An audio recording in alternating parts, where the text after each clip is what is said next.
ന്യൂഡൽഹിയിലെ സൗത്ത് ബ്ലോക്കിൽ ഫോൺ ബെല്ലടിക്കുമ്പോൾ ലോകം ഉറക്കത്തിലായിരുന്നു. പക്ഷേ ആ ഒരു ഫോൺ കോൾ ഇന്ത്യയുടെ സാമ്പത്തിക ഭൂപടം തന്നെ മാറ്റിമറിച്ചു. അമേരിക്കൻ പ്രസിഡന്റ് ഡൊണാൾഡ് ട്രംപ് നേരിട്ട് പ്രധാനമന്ത്രി നരേന്ദ്രമോദിയെ വിളിക്കുന്നു. ദിവസങ്ങളായി ഇന്ത്യക്കെതിരെ 50% താരിഫ് യുദ്ധം പ്രഖ്യാപിച്ച അതേ ട്രംപ് പക്ഷെ ആ ഫോൺ വെക്കുമ്പോൾ സംഭവിച്ചത് മറ്റൊന്നായിരുന്നു. ട്രംപ് വഴങ്ങി. അമേരിക്കൻ സമ്മർദ്ദത്തിന് മുന്നിൽ ഇന്ത്യ മുട്ടുമടക്കിയില്ല. പകരം ട്രംപിനെ കൊണ്ട് നിലപാട് തിരുത്തിച്ചു. എങ്ങനെയാണ് മോദി ആ ഗുജറാത്തി ബുദ്ധി പ്രയോഗിച്ചത്? റഷ്യൻ എണ്ണയും വിട്ടുകൊടുത്തില്ല, അമേരിക്കൻ വിപണിയും പിടിച്ചെടുത്തു. ചൈനയും പാകിസ്ഥാനും നടുങ്ങിയ അർദ്ധരാത്രിയിലെ രഹസ്യ നീക്കങ്ങൾ എന്തൊക്കെയായിരുന്നു? നമുക്ക് നോക്കാം. ഇത് വെറുമൊരു നയതന്ത്ര വിജയം മാത്രമല്ല, വരാനിരിക്കുന്ന ഇന്ത്യയുടെ സാമ്പത്തിക വിപ്ലവത്തിന്റെ തുടക്കമാണ്. എന്താണ് യഥാർത്ഥത്തിൽ സംഭവിച്ചത്?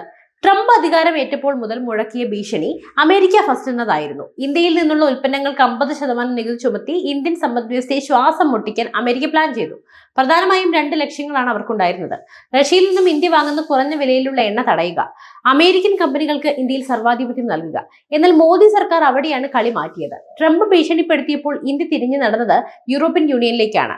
യൂറോപ്പിനുമായി ഒരു ചരിത്രപരമായ കരാറിൽ ഇന്ത്യ ഒപ്പിട്ടു. ലോകത്തെ ഏറ്റവും വലിയ വിപണിയായ ഇന്ത്യയെ യൂറോപ്പിന് വിട്ടുകൊടുത്താൽ അമേരിക്കയുടെ സാമ്പത്തിക ഭാവി ഇരുളിലാകുമെന്ന് ബിസിനസ്സുകാരനായി ട്രംപ് തിരിച്ചറിഞ്ഞു. അവിടെയാണ് ആ കോളിന്റെ തുടക്കം. ട്രംപ് വിളിച്ചത് മൈ ഫ്രണ്ട് എന്ന് പറഞ്ഞുകൊണ്ടാണ്. സംസാരം തുടങ്ങിയപ്പോൾ തന്നെ ഒരു ഓഫറുമായിട്ടാണ്. നിങ്ങൾ റഷ്യൻ എണ്ണ ഉപേക്ഷിക്കൂ, ഞാൻ നിങ്ങളുടെ ടാക്സ് കുറയ്ക്കാം. സാധാരണ ഏതൊരു രാജ്യവും ഈ ഓഫറിന് മുന്നിൽ വീണു പോയിക്കാം. പക്ഷെ ഇവിടെയാണ് ഇന്ത്യയുടെ തന്ത്രപരമായ നീക്കം നടന്നത്. അട്ടയുടെ കണ്ണ് കണ്ട് അതിൽ ലെൻസ് വെച്ച് കൊടുക്കുന്ന അസാമാന്യ ബുദ്ധി എന്ന് വിശേഷിപ്പിക്കുന്ന മറുപടിയാണ് ഇന്ത്യ നൽകിയത്. ഞങ്ങളുടെ ജനങ്ങൾക്ക് എവിടെ നിന്ന് കുറഞ്ഞ വിലയ്ക്ക് എണ്ണ കിട്ടുന്നോ അവിടെ നിന്നും ഞങ്ങൾ വാങ്ങും. അത് ഞങ്ങളുടെ പരമാധികാരമാണ്. ഇതോടെ ട്രംപ് പ്രതിരോധത്തിലായി. വെനസ്വേലയിൽ നിന്നും എണ്ണ നൽകാമെന്ന ട്രംപിന്റെ വാഗ്ദാനത്തിന് മേൽ മോദി അടുത്ത കരുനീക്കം നടത്തി. എങ്കിൽ താരിഫ് 25% ഒതുങ്ങില്ല, ഇനിയും കുറയണം. ഒടുവിൽ വാശിയേറിയ വിലപേശലിന് ശേഷം ട്രംപ് സമ്മതിച്ചു. വെറും 18%. ഇന്ത്യ റഷ്യൻ എണ്ണ ഉപേക്ഷിക്കുമെന്ന് ഒരിടത്തും ഉറപ്പ് നൽകിയിട്ടില്ല. എന്നാൽ അമേരിക്കൻ ടാക്സ് വെട്ടിക്കുറപ്പിക്കുകയും ചെയ്തു. ഇതാണ് നയതന്ത്രത്തിലെ മോദി പ്രഭാവം. ഈ വാർത്ത പുറത്തു വന്നതോടെ ഇന്ത്യൻ സ്റ്റോക്ക് മാർക്കറ്റ് നിന്ന് കത്താൻ പോവുകയാണ്. കഴിഞ്ഞ കുറേ ദിവസങ്ങളായി തളർന്നു കിടന്ന നിഫ്റ്റിയും സെൻസെക്സും ഇന്ന് ആകാശത്തേക്ക് കോവണി വെച്ച് കയറും.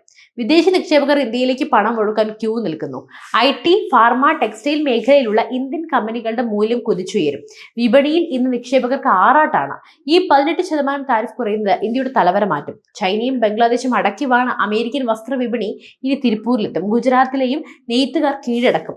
അമേരിക്കയിലെ മരുന്ന് വിപണിയുടെ നട്ടൽ ഇന്ത്യയാണ്. കുറഞ്ഞ നികുതി നമ്മുടെ മരുന്ന് കമ്പനികൾക്ക് കോടിയുടെ ലാഭം ഉണ്ടാക്കും. ഇന്ത്യൻ ആഭരണങ്ങൾക്ക് അമേരിക്കയിൽ പ്രിയമേറും. ലക്ഷക്കണക്കിന് പുതിയ തൊഴിലവസരങ്ങൾ സൃഷ്ടിക്കും. ഇന്ത്യയുടെ ഈ കുതിപ്പ് കണ്ട് ഏറ്റവും കൂടുതൽ ഭയക്കുന്നത് ചൈനയാണ്. US വിപണിയിൽ ചൈനീസ് ഉൽപ്പന്നങ്ങൾക്ക് ഭീമമായ നികുതി നൽകുമ്പോൾ ഇന്ത്യക്ക് നൽകുന്ന ഈ ഒരു പ്രത്യേക ഇളവ് ചൈനീസ് സമ്പദ് വ്യവസ്ഥയെ തകർക്കും. പാകിസ്ഥാൻ ആവട്ടെ അവിടെ പട്ടിണിയിലാകുമ്പോൾ ഇന്ത്യ ലോകത്തെ നിയന്ത്രിക്കുന്നത് കണ്ട് അമ്പരന്ന് നിൽക്കുകയുമാണ്.